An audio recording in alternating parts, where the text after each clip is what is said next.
Olá, eu sou Cláudio Lessa, em Orlando, nos Estados Unidos, impressionado com a força e a verdade do ditado "não há nada como um dia atrás do outro e uma noite no meio". Quando Jair Highlander Bolsonaro se divertia num jet ski da Marinha, era um escândalo. Mas o iate de luxo que consome 3.600 litros de óleo diesel por dia, alugado de um empresário envolvido em escândalos pela quadrilha do presidente dos traficantes, com os gastos sob sigilo, é sustentabilidade.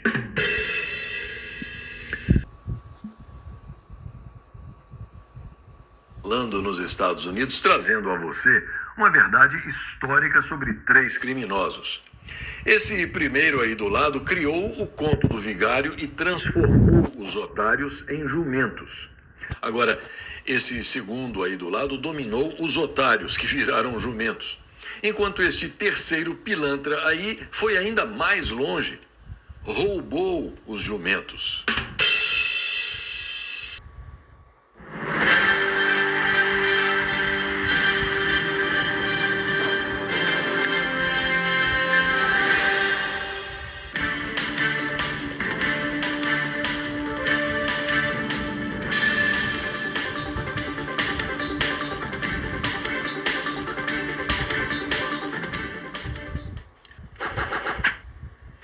A agenda petralha de destruição do ensino, que enseja a manutenção da ignorância e da burrice da população, perpetuando a pobreza e, por conseguinte, a preferência de parte significativa do eleitorado pela esquerda, num ciclo vicioso lamentável.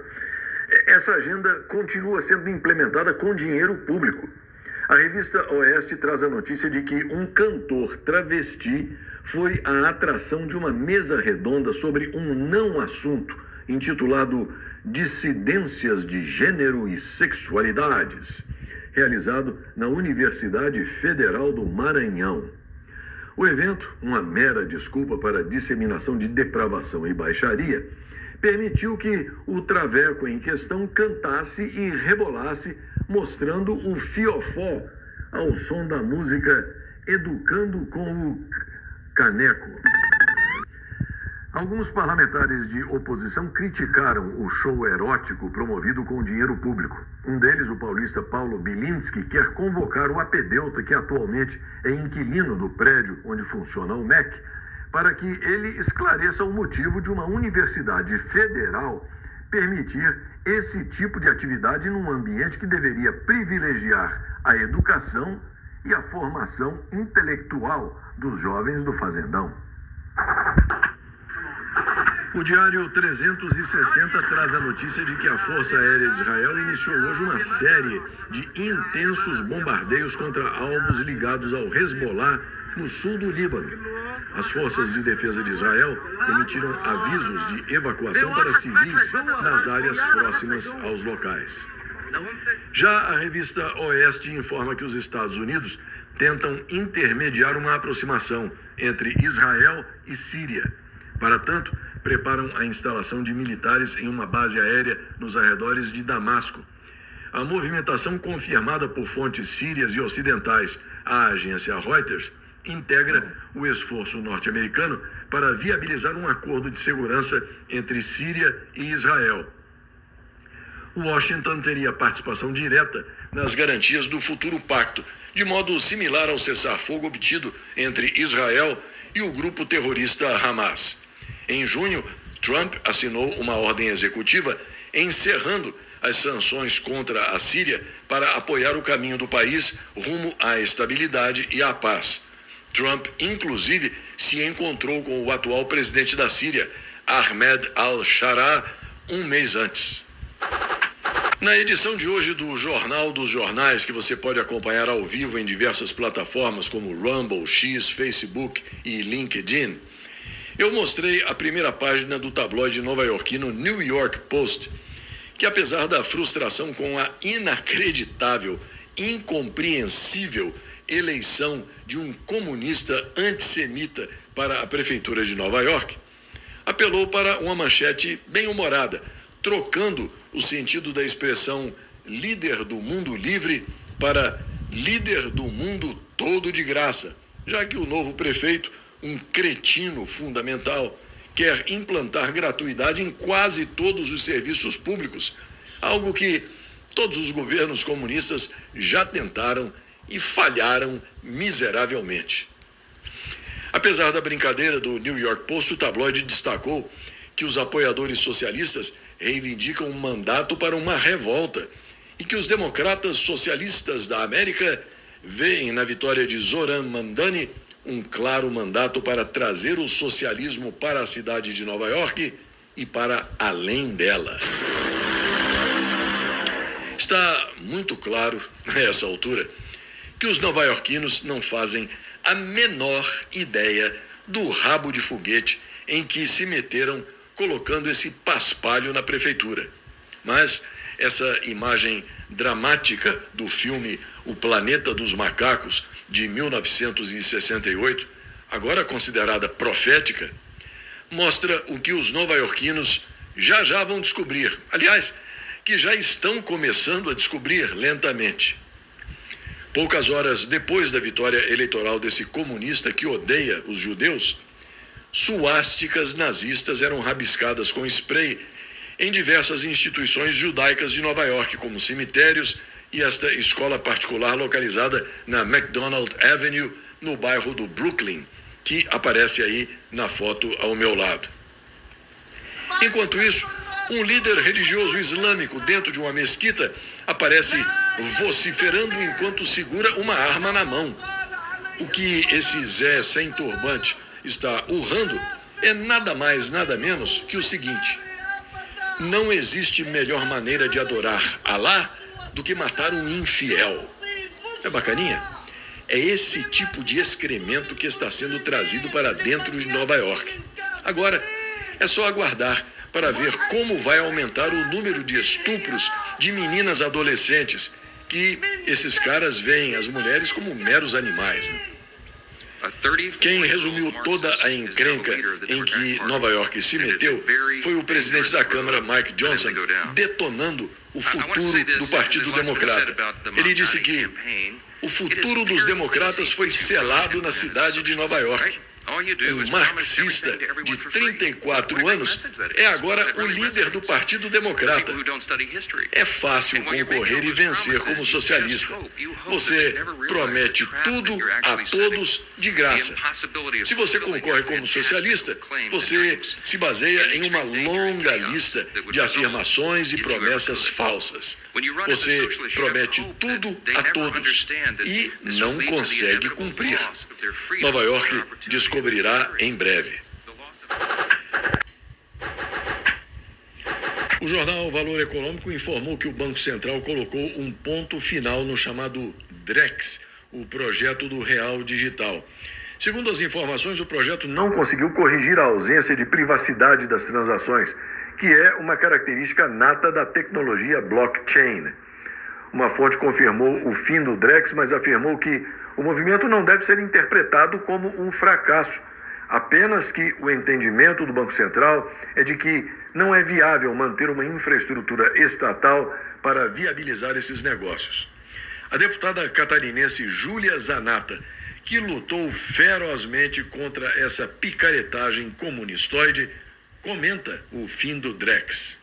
O fim do DREX, é verdade, recebi essa mensagem de várias pessoas hoje. Sim, é verdade, uma fonte do Banco Central informou ao Valor Invest que o DREX naufragou, acabou, fracassou. A fonte também disse que não se trata de um fracasso, mas eu afirmo, é um fracasso. Dessa vez, eles fracassaram em nos vigiar, em nos controlar, em centralizar, em criar uma moeda digital centralizada pelo Banco Central. E essa vitória é do nosso mandato e é de vocês, principalmente de vocês, que compartilharam, falaram sobre o tema, assinaram o nosso manifesto Não ao DREX. Então eu quero agradecer ao trabalho de cada um de vocês e dizer que a luta vai continuar. O nosso combate não terminou, porque agora eles podem vir com outro nome. Dessa vez eles não conseguiram empurrar a goela abaixo, sem o debate com a sociedade. E ninguém caiu no papinho de mais modernidade. E é isso que a gente tem que aprender. Quando eles vêm com um papinho bonitinho, sempre desconfie que tem algo por trás. O desligamento agora da plataforma do DREX, do Real Digital, você sabe o motivo? Eu vou te explicar. Eles afirmaram aquilo que eu venho dizendo desde o começo, que não tinha privacidade, não resolveram o problema da privacidade. Eu estive recentemente no Banco Central, faz um mês, e falei na frente deles a preocupação do povo brasileiro. E o próprio Banco Central admitiu que não conseguiu proteger os dados dos brasileiros. E por isso que é importante continuar falando sobre o meu projeto de lei, o 3341 de 2024, que protege o dinheiro físico, e também da nossa PEC, que impede o Banco Central de criar qualquer moeda digital. E eu já consegui as assinaturas necessárias, 171 assinaturas necessárias, depois de muito articular, muito pedir, e já protocolei a nossa PEC. E essa vitória, repito, é de cada um de vocês, cidadão atento, que se informa, compartilha e assinou abaixo-assinado. E mostrou que não aceita viver sob vigilância financeira. Então é uma vitória da liberdade e da pressão popular. Nosso combate continua porque o nome pode mudar. Tamo junto e continue assinando. Não ao Drex. Assinem e compartilhem, porque essa vitória, eu garanto, é de todos nós, é de vocês. No Diário 360, a notícia de que o bandido mor do Fazendão voltou a atacar a polícia e a defender os criminosos mortos na mega operação realizada no Rio de Janeiro. Dessa forma, o presidente dos traficantes, líder do Partido dos Traficantes, que chamou o governador carioca Cláudio Castro de picareta, mantém absoluta coerência.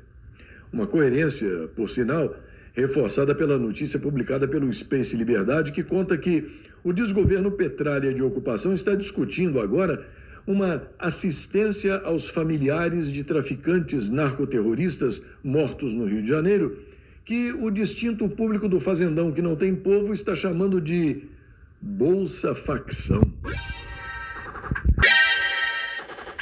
A militância de redação esquerdopata do Estadão, ou Estadinho, fez questão de dar destaque a uma declaração do laxante Beissola, hoje decano do infame grupo de meliantes togados que atua no Sindicato do Crime Organizado, instalado nas dependências do antigo STF na Praça dos Três Podres Poderes. A partir de sua bolha impenetrável, o laxante disparou: temos que nos perguntar o que de errado temos feito. Não é meigo o inocente adorador de bandidos? Não bastasse a invenção da tal audiência de custódia, ele e os outros 10 já emitiram passe livre para 9.000 traficantes. É isso, 9.000 habeas corpus para as vítimas dos usuários. O Sindicato do Crime, mancomunado com os Parsas e CPX, proibiu a polícia de entrar nas favelas cariocas. O Sindicato do Crime tirou o maior ladrão da história do Brasil de dentro da cadeia e colocou o cachaceiro vigarista dentro do Palácio do Planalto. O próprio laxante Boca de Caçapa disse que o cachaceiro corno ladrão de velhinhos e aposentados devia isso ao Sindicato do Crime. Policiais são punidos pelos meliantes togados só por fazerem o trabalho deles. A preocupação do Sindicato do Crime Organizado, claro, é mais com o que está sendo postado nas mídias sociais do que no combate aos traficantes, o que, claro, faz todo o sentido, já que criminoso não pune criminoso. A pobre e prostituída Constituição de 88 é solene e olimpicamente ignorada, não apenas pelo laxante Beissola, mas pelos outros 10 asseclas. O Sindicato do Crime Organizado adotou esse nome, abandonando o título original de Supremo Tribunal Federal, quando virou Assessoria Jurídica de Bandido. Os governadores estaduais que agem contra o crime são perseguidos. Vide Cláudio Castro no Rio de Janeiro. Os bens apreendidos de chefes do tráfico de drogas estão sendo devolvidos, assim como todos os corruptos confessos da Lava Jato estão sendo absolvidos. E o dinheiro de propina que eles devolveram está sendo retornado às mãos deles.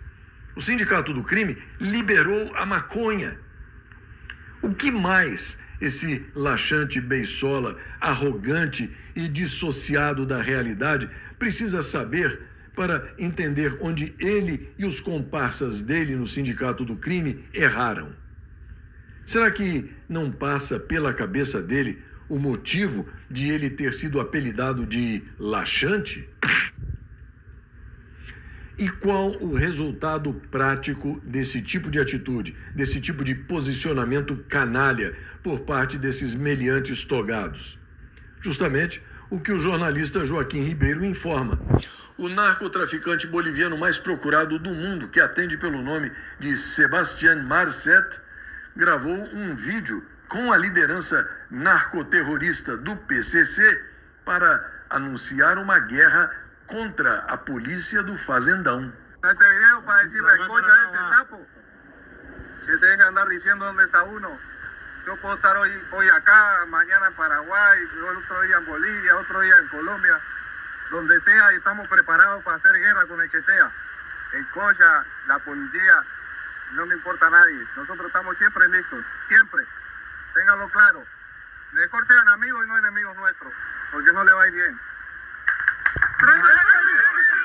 E então, doutor Laxante, está bom assim no cumprimento do plano de vocês de destruição completa de todos os aspectos da sociedade brasileira? E após uma polêmica, a TikTok removeu um filtro que deixava os usuários mais gordos. Batizado de Chubby Filter, a ferramenta alterava o físico do usuário enquanto tocava a música Anxiety. Aqui nos Estados Unidos, a chapa esquentou para a turma que cuida da segurança nacional, resultando numa extensa programação de depoimentos no Senado. O Pentágono está negando o compartilhamento de planos de ataques no Iêmen por meio de aplicativos de mensagens. A Gazeta Brasil informa que o secretário de Defesa norte-americano Pete Hegseth negou ter compartilhado informações classificadas ou confidenciais sobre as operações militares no Iêmen por meio de aplicativos de mensagens instantâneas, como afirmou o diretor da revista The Atlantic, Jeffrey Goldberg, que denunciou ter sido incluído acidentalmente em um grupo de chat no qual supostamente estariam altos funcionários do governo dos Estados Unidos. De acordo com a reportagem publicada pela revista The Atlantic, Jeffrey Goldberg teria recebido mensagens enviadas pelo aplicativo criptografado Signal. Nessas mensagens, supostos planos de ataque contra posições dos rebeldes Houthis no Iêmen estavam sendo discutidos. O grupo teria sido criado no início de março pelo assessor de segurança nacional da Casa Branca, Mike Waltz, e incluiria também o vice-presidente J.D. Vance, o secretário de Estado Marco Rubio, a diretora de inteligência nacional Tulsi Gabbard e o diretor da CIA, John Ratcliffe. Segundo as informações publicadas, a conversa continha detalhes operacionais, incluindo o tipo de armamento, os objetivos previstos e o cronograma dos ataques. O diretor da revista The Atlantic afirmou que a inclusão dele no grupo foi acidental e que ele não foi informado previamente. O uso de plataformas de mensagens fora dos canais governamentais estabelecidos para o manejo de informações confidenciais é regulamentado por protocolos federais. As normas exigem que qualquer comunicação relacionada à segurança nacional seja feita por meio de sistemas protegidos e verificados. No Diário 360, a informação de que o maior ladrão da história do Brasil, presidente dos traficantes e narcoterroristas, está demonstrando mais uma vez a habitual hesitação e falta de liderança ao pedir cautela no projeto de lei antifacção, mesmo diante da escalada de violência no Rio de Janeiro e da mega operação contra o Comando Vermelho. Enquanto o Fazendão clama por ações firmes e imediatas contra os narcoterroristas, o cachaceiro corno, vigarista e batedor de carteira prefere enrolar a própria equipe com reuniões intermináveis para destrinchar detalhes, adiando o envio de um texto ao antro dos 513 picaretas e 81 inúteis para novembro ou além. Você vê que ele cumpre o papel dele. Por um lado, O canalha não emitiu qualquer nota oficial de pesar pela morte de policiais no Rio de Janeiro. Por outro lado, sempre amigo e protetor de criminosos, ele não tem o menor interesse em criar qualquer tipo de dificuldades para essa laia dele, especialmente aquela turma de oprimidos pela sociedade que se diz vítima dos usuários. Como você pode ver aí na lista ao lado, o impacto da butinada no Comando Vermelho foi grande. Diversos chefes do tráfico de drogas de outros estados fazem parte da lista de CPFs cancelados durante a operação no Rio de Janeiro.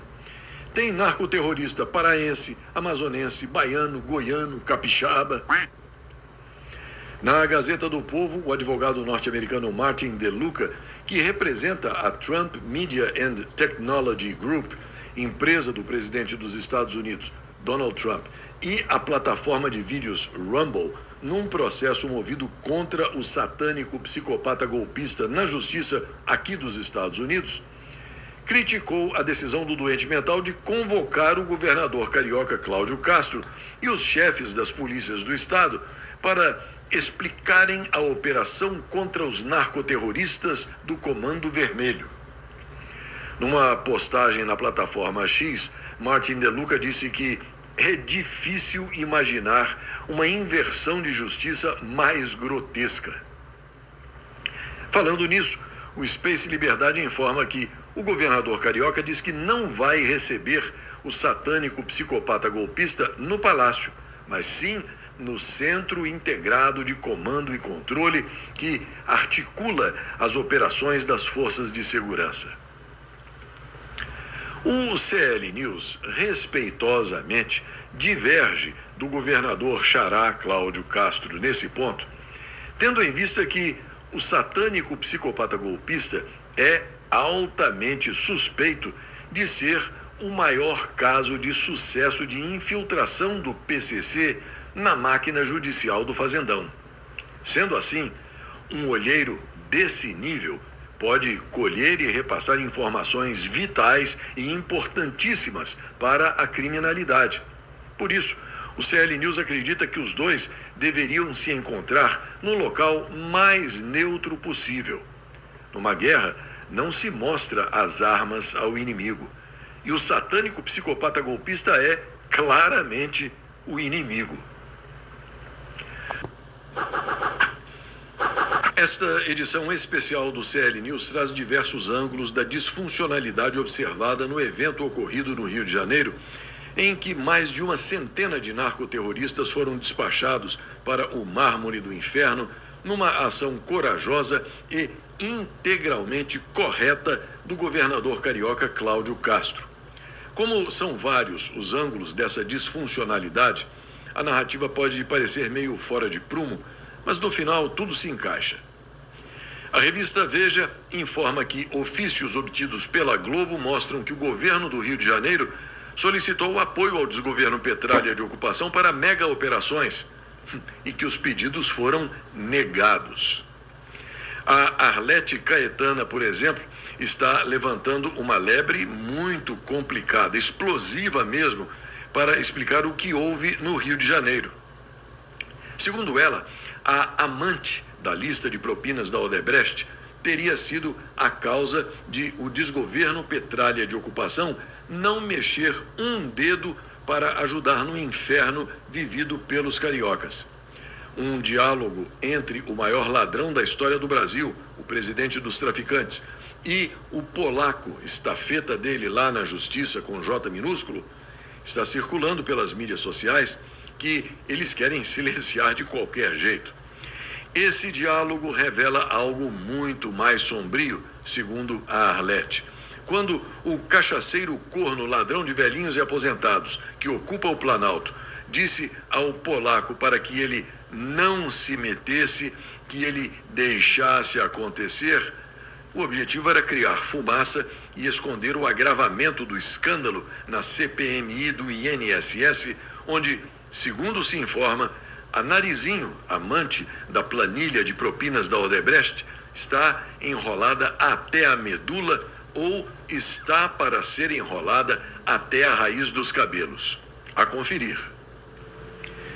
Enquanto isso, o morbidamente obeso e corrupto indivíduo, cuja alcunha é Glória, está querendo saber se houve uso proporcional da força policial na mega operação nas favelas do Alemão e da Penha, e se os traficantes tiveram o Estado de Direito deles garantido.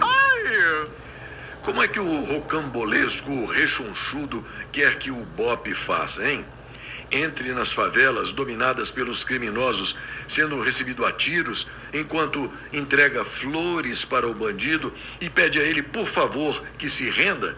Aliás, como disse alguém com muita propriedade, os policiais executaram seu trabalho com alto grau de profissionalismo, ao contrário do que Glória está insinuando, quando diz que corpos jogados no meio da mata e no chão não é Estado de Direito. Os policiais agiram com alto senso de cumprimento do dever, porque, afinal de contas, traficante e narcoterrorista no meio da mata é crime ambiental, tem que ser eliminado.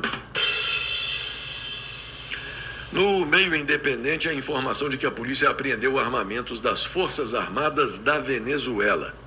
E o Maurício Marcon até comenta que o podre Maduro, amigão do cachaceiro vigarista, estaria abastecendo o Comando Vermelho com armas?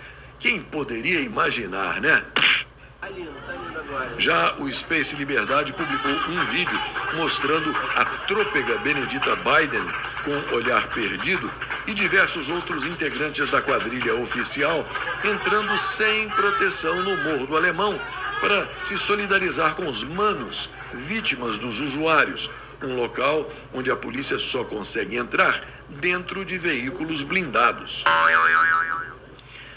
Depois da Argentina, o Paraguai também adota medidas de controle rigoroso na fronteira para peneirar os brasileiros. O deputado Alexandre Ramagem, publicou no X uma breve análise sobre o comportamento de Andrei Rodrigues, que ele chama de o diretor woke da Polícia Federal, ou Gestapo Federal, né? Andrei disse que, abre aspas, não fomos comunicados, mas houve um contato anterior, fecha aspas. Ramagem explica: dissonância argumentativa, contradição entre premissas, evidências e conclusões.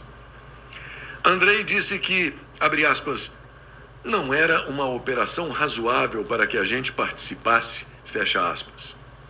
Ramagem explica: é imposição ideológica no lugar de dever do cargo. Andrei disse também que, abre aspas, não é o modo que a Polícia Federal atua, o modo de fazer operações, fecha aspas. Ramagem traduz explicando que o diretorzinho woke da Gestapo Federal inventa justiça social dissonante da realidade, enxerga combate a narcoterroristas como forma de opressão e atentado à diversidade. E nessa linha, diz o deputado, o fazendão está claramente em vias de destruição.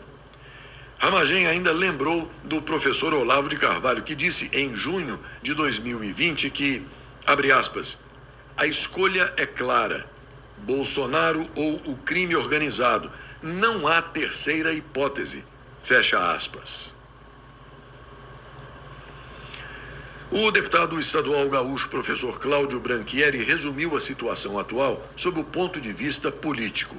Não é por acaso que o Rio de Janeiro se transformou na faixa de Gaza. A mega operação da Polícia Civil do Rio de Janeiro e da Polícia Militar contra o tráfico de drogas. O governador pediu ajuda do presidente Lula para que o exército apoiasse a operação. O presidente Lula negou. O presidente dos traficantes. 64 mortos. 56 traficantes vítimas dos usuários. 4 pessoas mortas por bala perdida e 4 policiais. E as condolências às famílias dos policiais mortos. Meu pesar às famílias dos inocentes mortos mortos, para os 56 bandidos. Espero que o inferno lhes aplique o castigo que a justiça brasileira não aplicou. Bandidos utilizaram drones para lançar bombas na população civil e nos policiais. Podemos chamar, então, o Comando Vermelho de organização terrorista? Ou ainda é cedo? Os vagabundos utilizaram armamento militar. Estranho, porque o PT me jurou de pé junto que com o Estatuto do Desarmamento, bandido seria desarmado. Quer dizer que foi só o pai de família trabalhador que ficou sem arma para se proteger enquanto os bandidos continuaram comprando armas de pesado calibre, contrabandeados através das fronteiras brasileiras, que nem o Exército nem a Polícia Federal estão cuidando? Não é por acaso que o Rio de Janeiro se transformou na faixa de Gaza. O Supremo Tribunal Federal transformou os morros cariocas num santuário de criminosos de altíssima periculosidade. A DPF das favelas, que em 2020 proibiu operações policiais em comunidades cariocas,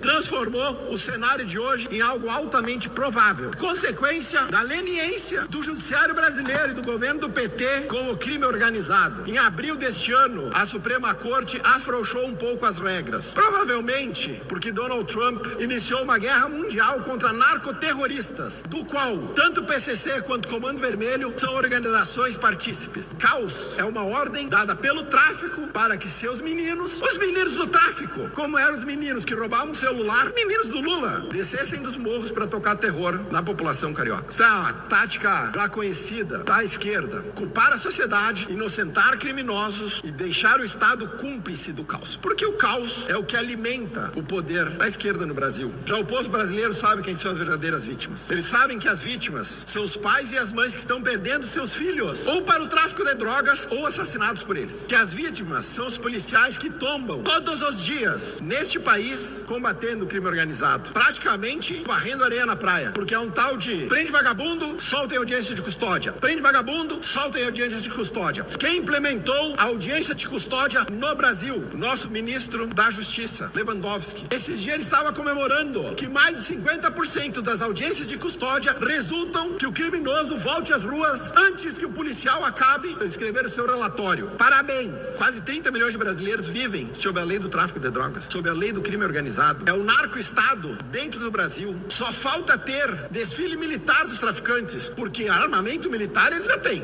Falta hino, bandeira. O resto já está tudo feito. Enquanto isso, a nossa preocupação é com Donald Trump. Então conseguimos controlar o morro carioca. Muito soberano esse país é. Se essa bancada aqui não perde uma única oportunidade de fazer avançar a sua agenda autoritária, qual é a solução do governo Lula nas redes sociais hoje para combater os narcoterroristas que hoje comandam o Brasil? Fazer avançar a PEC da segurança. Um monstrengo que quer centralizar em Brasília as políticas de combate ao crime e principalmente centralizar em Brasília os recursos. Nós não precisamos que o PT diga aos estados como combater o crime. Nós precisamos, para combater o crime, prender bandido, proteger o policial, devolver ao cidadão a coragem de ele andar nas ruas à noite. Ou seja, para nós combater o crime organizado no Brasil, nós precisamos tirar o PT do poder. Já o portal Na Escuta definiu com clareza quem é que manda, apesar dos pesares. Hoje, o Estado mostrou força. Mostrou que entra onde quiser, a hora que quiser. E enfrenta o crime com superioridade de inteligência, técnica e armamento. Foram dezenas de criminosos mortos, quase 100 presos e mais de 90 fuzis apreendidos. Uma demonstração clara de que o poder não pertence ao crime, pertence à lei. Mas a coragem tem um peso. Policiais tombaram o cumprimento do dever. Homens que saíram de casa para proteger vidas e voltam em silêncio. Heróis, vítimas da covardia do crime e da omissão de quem deveria fortalecer o Estado. Essa tragédia tem causa. Anos de restrições às operações policiais. Anos em que o Estado foi amarrado, enquanto o crime se armava. Enquanto decisões distantes da realidade deram espaço para facções se tornarem exércitos de terroristas. Nós pedimos blindados de esteira para o governo federal. Com eles, não perderíamos uma hora para retirar uma barricada, evitando tiroteios e a fuga de criminosos. Mas o empréstimo foi negado. Com ele, vidas poderiam ter sido salvas. Segurança pública não é tarefa isolada da polícia. É dever de todos. Da mudança de leis que favorecem o crime, da união, e dos municípios. Quando um desses pilares falha, o preço é pago com sangue. De um lado, quem luta pela lei, pela vida e pela ordem. Do outro, terroristas que impõem o medo e se alimentam da omissão. E há uma indústria, o narcoativismo, que tenta inverter os papéis, chamando criminosos de inocente e policial de assassino. Enquanto essa narrativa ganha curtida nas redes, as famílias dos nossos agentes choram nos cemitérios. Quando o criminoso cai, aparecem 100 vozes. Quando o policial morre, sobra o silêncio. Nós não aceitaremos mais esse silêncio. As polícias não são o inimigo, são o escudo da sociedade. E hoje, o Estado provou que continua sendo o lado mais forte.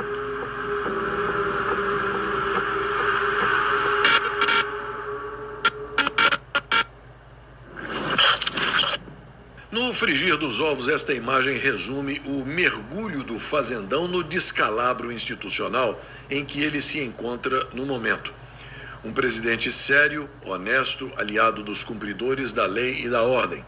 O outro, um presidente dos traficantes, aliado dos narcoterroristas, de bonezinho CPX na cabeça, deixando claro quem é que ele defende e prestigia. Dessa forma, o futuro da nação é garantido. Mãe, eu vou ser rico ou vou receber Bolsa Família? Meu filho, tu vai receber Bolsa Família. Oxi, eita, pega o bebê, volta aqui, menino. Pois é, e quem podia dar um basta nessa situação é treinado e equipado adequadamente para isso, além de ter feito um juramento de defender a pátria, está atuando em outras frentes. Depois desse momento de descontração, eu trago a você uma postagem da jornalista Karina Michelin, que se deu ao trabalho de ver o Jornal Nacional e conta que a Globo Lixo ouviu moradores sob domínio do Comando Vermelho. O que eles descrevem não é criminalidade comum, é ocupação armada, submissão forçada, extorsão, sequestro do território e do direito à vida. A descrição é idêntica aos relatos de civis usados como escudo humano pelo grupo terrorista Hamas em Gaza. Controle territorial armado, aterrorização da população, execuções sumárias, cobrança de taxa para trabalhar e viver, sequestro de serviços e uso de moradores como barreira contra o Estado. São os mesmos métodos, só muda o idioma. O desgoverno Petralha de ocupação insiste que PCC e CV não são terroristas porque buscam lucro. Um argumento tão frágil que beira o ridículo. A definição internacional clássica de terrorismo não exclui motivação econômica. O que define o terrorismo é usar violência sistemática para intimidar a população civil e coagir o Estado, motivação política ou financeira à parte. O IRA contrabandeava armas. As Farc traficavam cocaína. O Hezbollah controla mercados ilícitos. O Hamas recebe financiamento milionário. Lucro nunca deixou de andar de mãos dadas com ideologia e terror. E no Fazendão?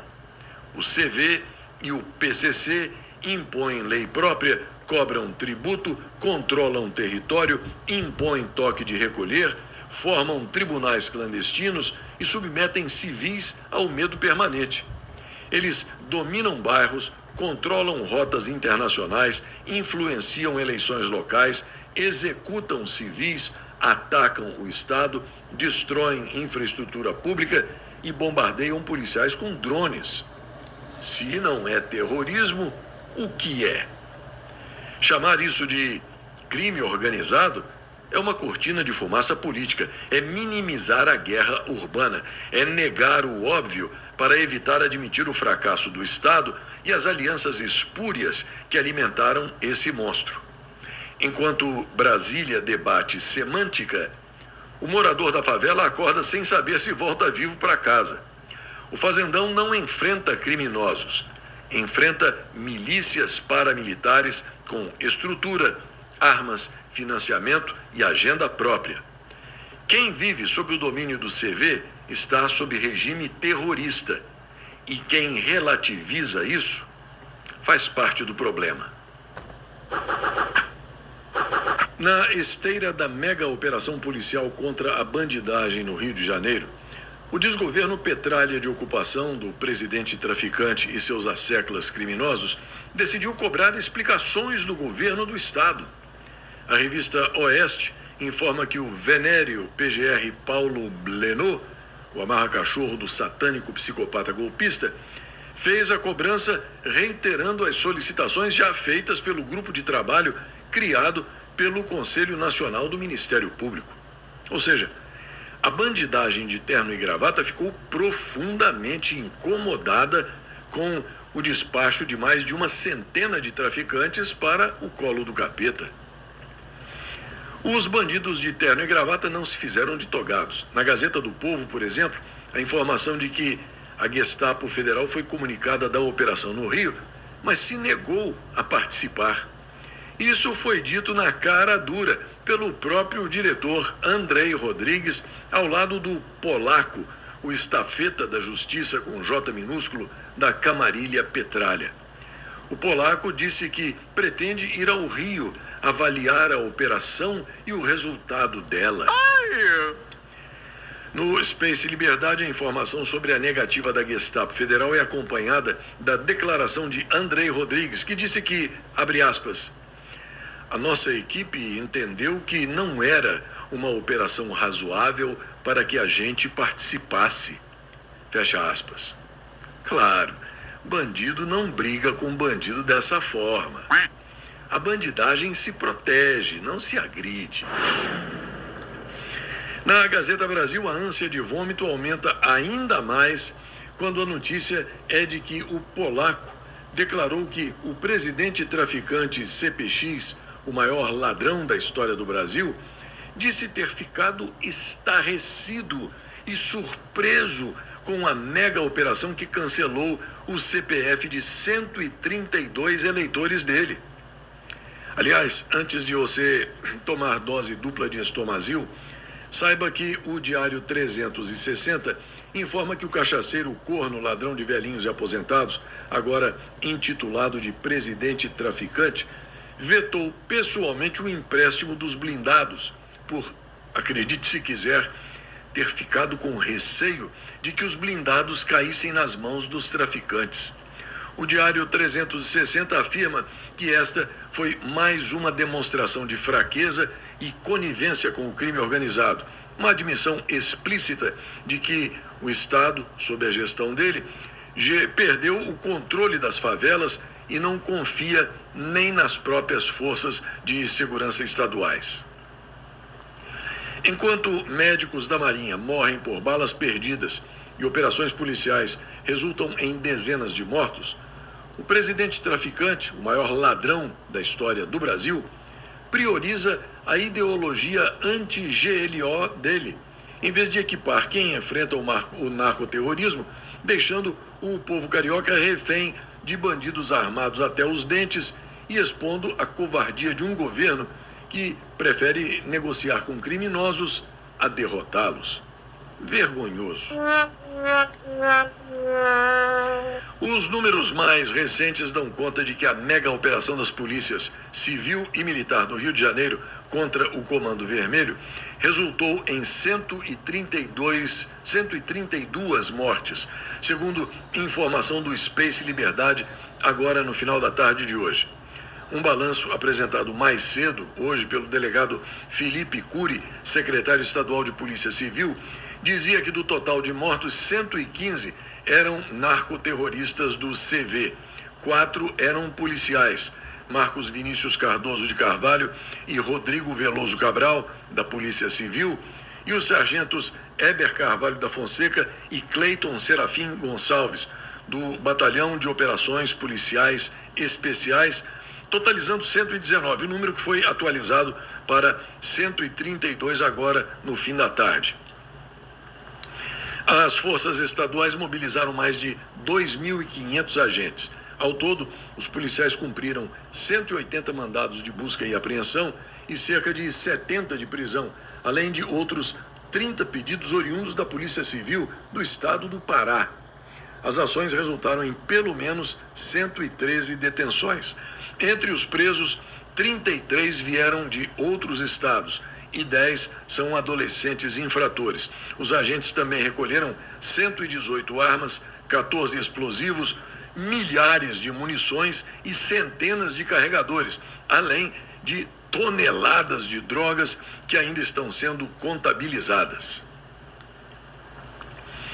A Polícia Civil do Rio de Janeiro descobriu que o Comando Vermelho movimentou mais de 5 milhões de reais em armamento em apenas 30 dias. O jornal O Globo divulgou hoje essas informações. O dado veio de uma planilha localizada no WhatsApp de Luiz Carlos Bandeira Rodrigues, conhecido como Da Roça, um dos principais operadores da facção na zona oeste do Rio de Janeiro.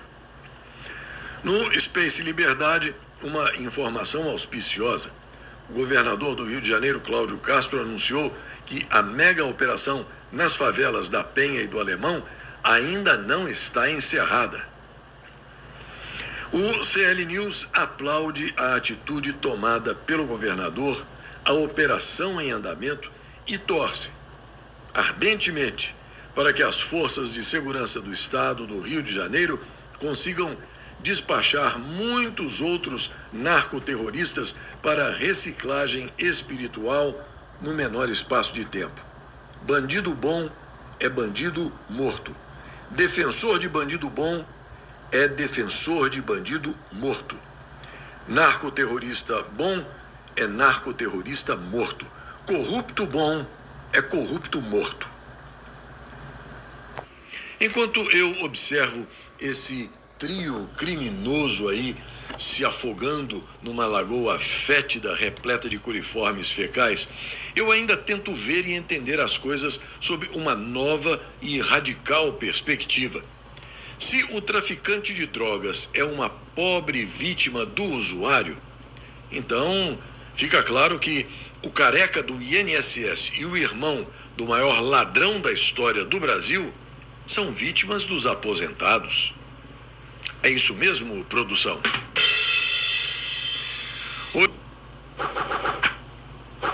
Durante o fim de semana, o distinto público do Fazendão que não tem povo foi inundado por fake news a respeito de uma conversa muito positiva que teria havido entre o maior ladrão da história do Brasil e o presidente dos Estados Unidos, Donald Trump. O encontro ocorreu na Malásia durante a reunião da ASEAN, a Associação dos Países do Sudeste Asiático. A máquina de desinformação plantada no Fazendão desde os tempos da União Soviética e que continua funcionando a todo vapor, não perdeu tempo para alargar a mentira, dizendo inclusive que os bolsonaristas estariam decepcionados com Trump, que o entorno de Bolsonaro está desolado, que os filhos do presidente minimizam o encontro de Trump com o cachaceiro, corno, ladrão de velhinhos e aposentados, blá, blá, blá, blá, blá. O Ricardo Roveran, inclusive, diz que esta é a segunda mentira deslavada da esquerdoide CNN em menos de 24 horas. Na Gazeta Brasil, a informação de que o vigarista afirmou que o Fazendão vai enviar uma equipe de alto nível para negociar acordo com os Estados Unidos. Alto nível é ótimo. Deve ser a nata da criminalidade, então, né? Bom, depois dessa, só resta mesmo entender para quem tem mais de 2 neurônios em atividade, como é o caso da minha quase vizinha Cláudia Aker, que a realidade dos fatos é a seguinte: a portas fechadas e sem os holofotes ou elogios ao vigarista e ao Brasil, Trump deve ter deixado claro o que quer. As sanções sobre o satânico psicopata golpista não vão ser canceladas e o maior ladrão descondenado da história do Brasil terá que fazer uma escolha para não ir para o fundo do poço com ele. É claro que o assunto Bolsonaro foi mencionado e é parte dessa negociação. Trump e o cachaceiro corno, ladrão de velhinhos e aposentados, são opostos, Trump fez fortuna negociando, o outro fez fortuna roubando. Nunca houve boa química entre os dois, e esse papo foi para atrair o vaidoso sem noção para a ratoeira. A conclusão da reunião do vigarista com Trump, segundo o Guy Kilter, é muito clara. Aliás, para qualquer um que se disponha a conversar com Petralha. Foi apenas um roubo de tempo. O batedor de carteira socialista apenas roubou o tempo de Donald Trump. As tarifas ainda estão de pé. E é a velha história, uma população mediocrizada e desinteressada pelo destino da terra onde vive, tende a engolir as mentiras e as migalhas jogadas por aqueles que se dizem poderosos. Enquanto as mídias sociais não são completamente sufocadas pela censura, ainda se pode ter uma noção do que realmente acontece. No caso desse encontro, por exemplo, a jornalista alemã Vicky Richter publicou um relato analítico que eu traduzi e compartilho com você agora. O texto é intitulado O Choque de Realidade Americana do Vigarista, o socialista que veio implorando e saiu de mãos abanando. Finalmente aconteceu, diz ela. O autoproclamado salvador do Brasil, o maior ladrão da história do fazendão, chegou gingando para um encontro com Donald Trump, esperando simpatia, validação, talvez até mesmo um tapinha nas costas em nome da sua liderança progressista, entre aspas. Em vez disso, ele recebeu um tapa educado, mas inequívoco de realidade. Durante anos, o vigarista passou pelo palco mundial bancando a eterna vítima, o pobre socialista perseguido, injustiçado pelo sistema. Mas esse script não funciona mais. Não com Trump, não com os Estados Unidos, não quando o seu país está entrando em colapso pelo peso da corrupção, censura e ilusão marxista. O maior ladrão da história do Brasil veio para fazer diplomacia. O que ele obteve foi desprezo diplomático. Nada de assertivas amistosas, nada de fotos e apertos de mão que pudessem salvar a imagem dele em escombros. Para variar, o homem que nunca assume responsabilidade se encontrou encurralado, sem narrativa e sem aliados. O que é ainda pior para o imperador vermelho do Brasil, ele não conseguiu salvar o executor leal dele, o satânico psicopata golpista, o censor em chefe e autodesignado Deus do judiciário brasileiro. Aliás, o que se fala é que o maior ladrão da história do Brasil praticamente entregou a cabeça do psicopata para Washington numa tentativa desesperada de parecer cooperativo. Não funcionou. Este é o fim da linha para o conto de fadas do Partido dos Trabalhadores. O mundo está observando um socialista desbotado que se agarra ao poder enquanto o país dele sangra por liberdade. Os investidores caem fora e as pessoas perdem a fé. O cachaceiro corno, ladrão de velhinhos e aposentados, foi ao encontro buscando legitimidade da América. O que ele encontrou, no entanto, foi o silêncio. Aquele tipo de silêncio que se segue quando até mesmo os seus apoiadores estrangeiros percebem que você é um fardo, é um problema e não um líder. Talvez a melhor sacada relacionada ao encontro na Malásia, tanto por ser muito bem produzida, além de ser muito engraçada e de refletir de certa forma o que ocorreu a portas fechadas, foi apresentada pelo Lucas Gabriel Design, que com isso tenta conseguir alunos para um curso sobre inteligência artificial. Confira. Deixa eu beijar seu pé, Trump.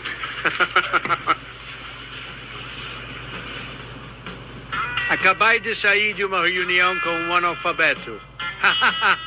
Se você não quer ser um analfabeto digital igual o Lula, você precisa aprender IA. Comenta Black para entrar na Black Friday do Lucas Gabriel. 8 cursos de IA, pelo preço de um. O Terra Brasil Notícias conta também que o Conselho Nacional de Justiça deu início a uma investigação sobre a possível participação de juízes em um esquema fraudulento.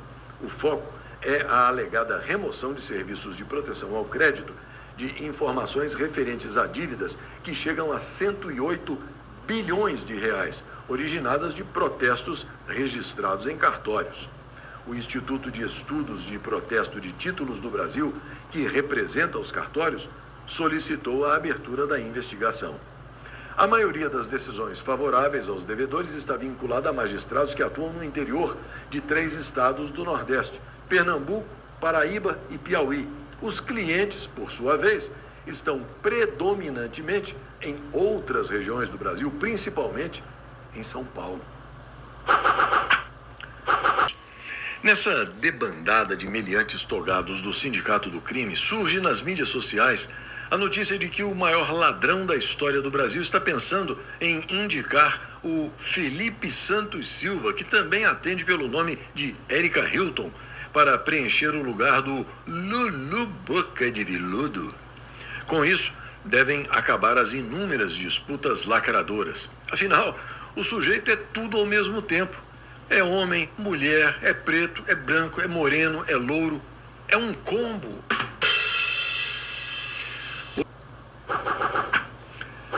Esta edição de sexta-feira abre com uma informação explosiva enviada pelo jornalista Joaquim Ribeiro, que diz que ontem os Estados Unidos efetuaram a prisão de 2 irmãos gêmeos de cidadania norte-americana responsáveis por inserir o documento falso de Felipe Martins no sistema migratório norte-americano.